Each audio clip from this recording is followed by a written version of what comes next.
রাজধানীর নিউ মার্কেটে শীর্ষ সন্ত্রাসী নাইম আহমেদ টিটনকে হত্যার ঘটনায় জড়িত কয়েকজনকে শনাক্ত করেছে গোয়েন্দা পুলিশ। তাদের গ্রেপ্তারে অভিযান চলছে বলে জানিয়েছে ডিএমপির অতিরিক্ত কমিশনার শফিকুল ইসলাম।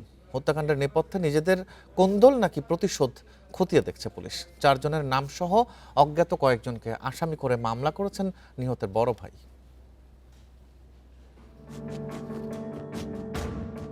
মঙ্গলবার রাত 8:45টার দিকে নিউ মার্কেটের পাশে ঢাকা বিশ্ববিদ্যালয়ের শাহনেওয়াজ হলের সামনে গুলি করে হত্যা করা হয় তালিকাভুক্ত শীর্ষ সন্ত্রাসী নাইম আহমেদ টিটনকে।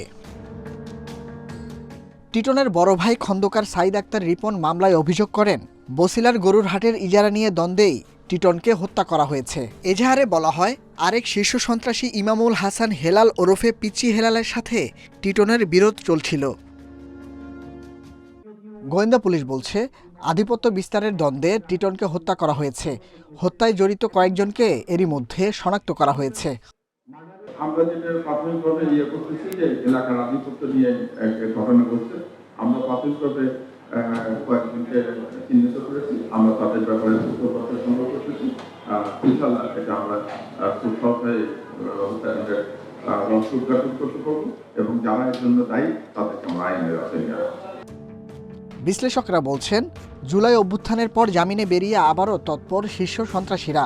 চাঁদাবাজি ও আধিপত্য বিস্তার নিয়ে প্রকাশ্যেই ঘটছে হত্যাকাণ্ড।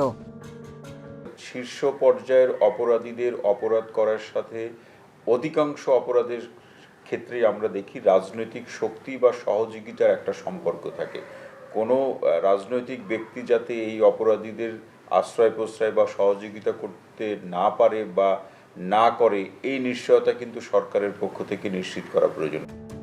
2001 সালে ঘোষিত 23 শীর্ষ সন্ত্রাসীর তালিকায় 2 নম্বরে ছিল টিটনের নাম। Nahid Kamal, independent news, Dhaka.